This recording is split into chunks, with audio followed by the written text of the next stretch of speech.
Good morning. Welcome to Hanratty on Karate. John Hanratty here. A few years ago, there was a forum on the computer called Dojo Diaries, and this was run by an old friend of mine who's sadly passed away now, Steve McIntyre Smith. Anyway, Steve was used to travel around the country. He was a forensic accountant or something boring like that. I know he wasn't overjoyed with his job, but he loved karate. Steve visited my dojo in Calgary here one night when we were training, and I had team training going on. I was doing some kata applications and stuff like that. And he was really impressed and asked me if he could interview me for his Dojo Diaries, kind of a blog page on the computer. And I said, for sure. I mean, there was a lot of these pages going around at that time. Nowadays, people do these podcasts and other stuff. But it was interesting, and he always seemed to have interesting stuff. And the concept was nice. He'd go around all the different dojos and, just give his own views on it and that. He was very nice. He said he was really impressed with our dojo and how we taught and what we taught and the standard that we had, which was really nice of him. Anyway, we sat down for this interview, and he asked me, coming from the KUGB in the 70s and 80s, they had some fantastic fights. Everybody'd seen the Frank Brennan tapes, the Kamai tapes as they were then, legend as they are now, and all of these fantastic fights with Ronnie Christopher and Georgie Best, Terry O'Neill. There was some fantastic action in those tapes. And he asked me which was the best fight I'd ever seen. So I had a little think about it, and I had to say 1978 Nationals at Crystal Palace was probably one of the best competitions I'd ever seen. Now, I was involved in the competition. In fact, I got through to the last 16. I was unseeded, so I'd fought quite a few times that day. Now, when you think about competitions, the KUGB Nationals were the epitome of competition, apart from the few world competitions that were going around at that time. And there wasn't too many world competitions then. WUKO was still WUKO, ITKF was ITKF, and they hadn't really started ESKA or WUSKA at the time, which is World Shotokan Karate Association and European Shotokan Karate Association. They weren't, hadn't been formed then. So anyway, I was talking about the 78 competition. So I'd got through to the last 16, and then what happens is the seeded players come in.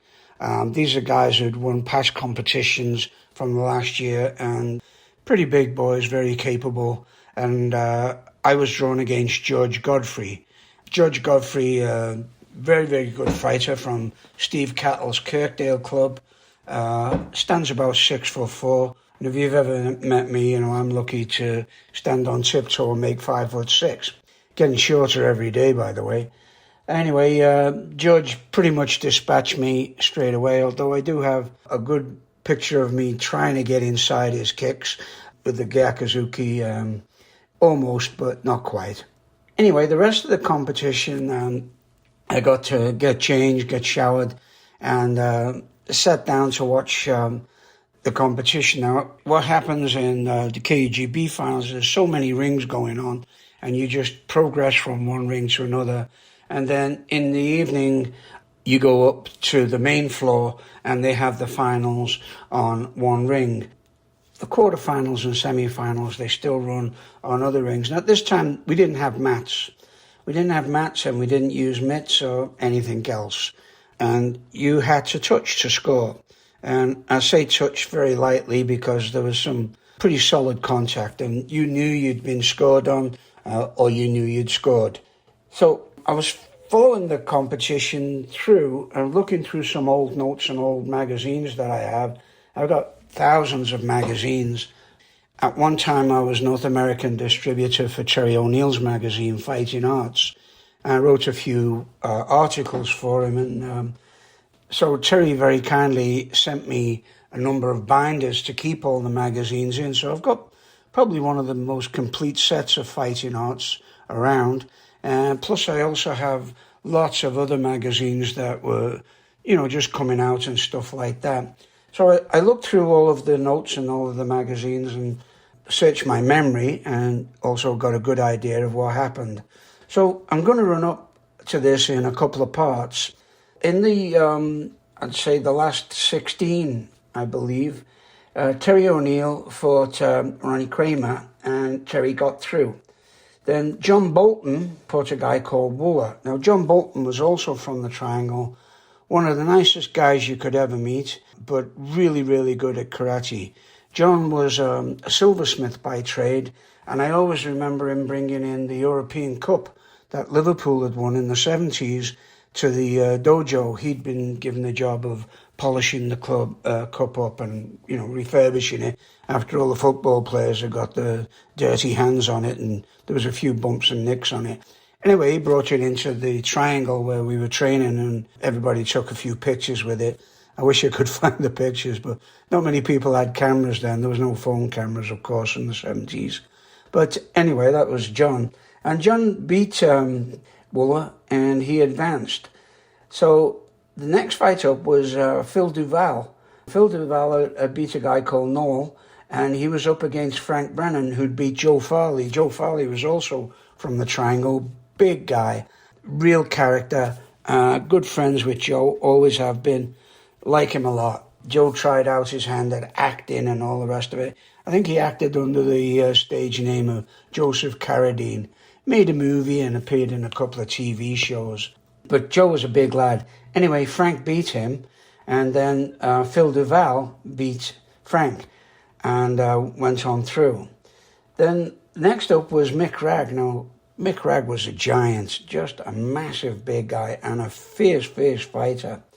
Anyway, he beat a guy called Davies and then came up against Van Johnson and beat Van Johnson, who'd beat Jimmy O'Grady. Jimmy O'Grady was from Kirkdale, and one tough guy, Jimmy. I think he lived in Huyton in Liverpool, but really tough guy. So Van Johnson beat Jimmy O'Grady, and then he got beat by Mick Ragg. So the next fight up in the last 16 was Jimmy Poynton against Carter, and Jimmy Poynton got through, which kind of unusual because Jimmy wasn't much of a fighter. Bobby Poynton's brother wasn't much of a fighter. He was more of a kata guy, a lot smaller than Bobby. He got through, and he'd come up against Steve Cattle. Steve Cattle, who we called Stumpy, beat a guy called Weber. I think it was Chris Weber, his name was.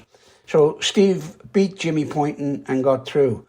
So the final four was Terry O'Neill, Phil Duval, Mick Ragg, and Stevie Cattle. Some really fierce and renowned fighters of that era. So the fight against Terry O'Neill and Phil Duval was amazing. Terry was all over the place with his kicks, and Phil was a really steady fighter. I met him later on, and he'd actually changed his name. He took his dad's name, I can't really remember what it is, and he'd also gone into weightlifting. He was a big guy. He had this afro haircut, but super nice guy, and he was fighting Terry. And then there was Mick Ragg against Stevie Cattle. These were the semis.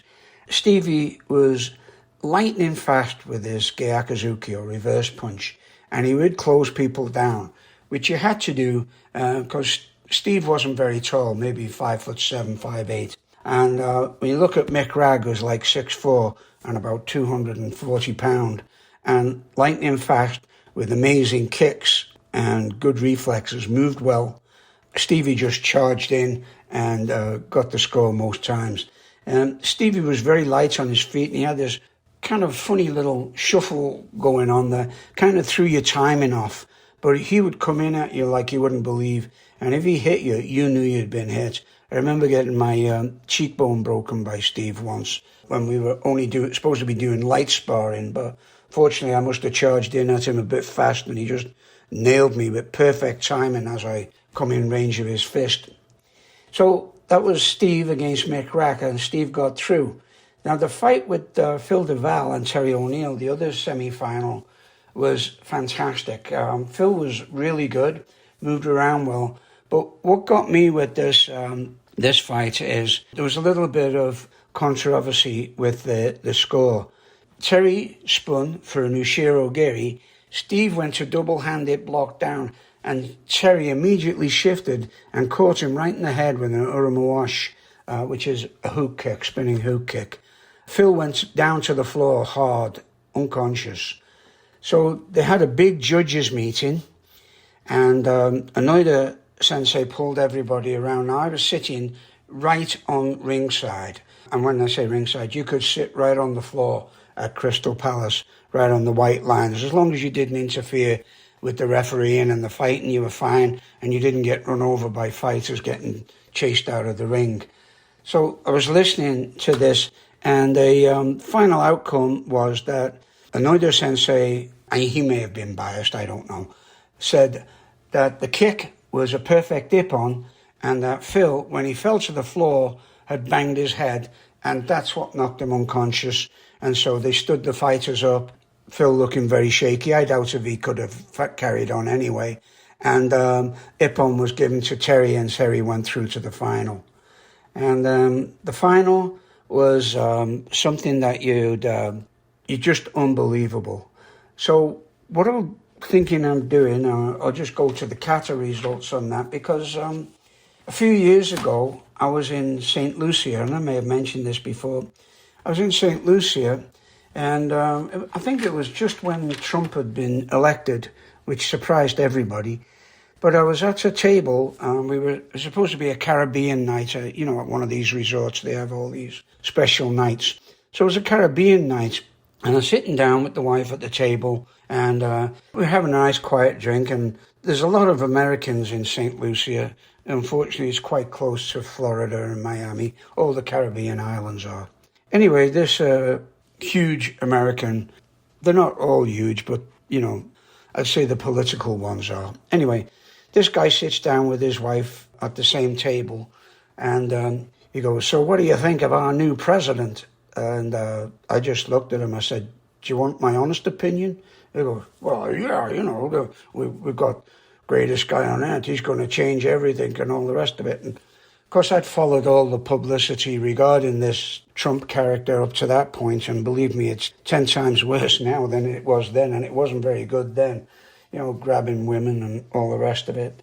So I told him, and he just kind of went purple, and his wife's trying to pull at him, and my wife's trying to pull at me, and she's going, now, John, calm down, it's nothing to do with us. And I was just lining him up as to where I was going to hit him if he got up. When a voice behind me says, "Is your name John?" And I turned around, and there was this lady sitting at a table behind us. And I said, "Yeah." She says, "I'm Shelley." I go, "Shelley?" And then it struck me. I said, "Oh, Shelley McLaughlin from the Triangle in Liverpool." She goes, "Yeah, I haven't seen you for ages." Anyway, we sat down, we got talking. And I remember Shelley used to train with us at the Triangle until she crossed Andy Sherry. And she was mates with Frank Vernon and a lot of guys. She was a nice girl. She was a tough girl. I remember once we were all doing push-ups on the floor, and Andy, being Andy, had somebody sit on your shoulders while you were doing push-ups. Now, the floor in the Triangle is hardwood floor. It's one of the best floors you'll ever train on. But you get a bit of sweat on it, and it's going to get slippy. Anyway, Shelley's hands went out from underneath her, and she took 2 of her front teeth out. I mean, she had them replaced and all that, but that was then. Anyway, what happened with her and Andy, the little bit of a dispute, is Frank Vernon went to see his old mate Ray Fuller down south. Now, Ray Fuller wasn't part of the KUGB, and Andy used to get in a right kerfuffle if you went outside the KUGB. He didn't even like people going to the Kirkdale Club. That's just the way he was.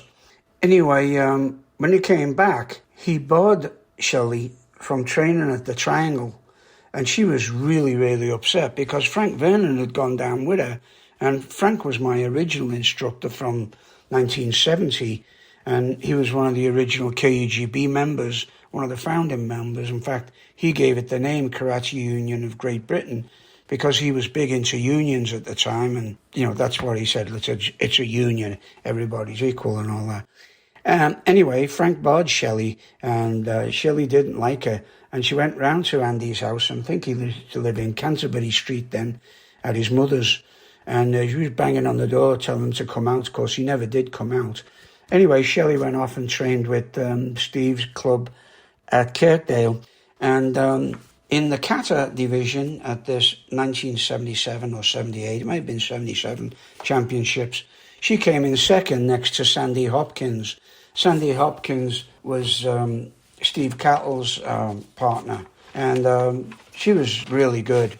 And I always remember because Shelley's kata was Jin, which I really liked. Sandy's kata was always Unsu, which she was just the best at. In fact, I don't think you'll see many Unsus nowadays that were as good as Sandy's. In the men's kata, John Allsworth from Sunderland took third place. He did Unsu, and he was really good at it. I think John's still around as well, runs a good club. And Stevie Cowell, believe it or not, took second place with Goju Shio Show, did a nice Goju Shio Show. Rock steady, smooth movements, tons of power.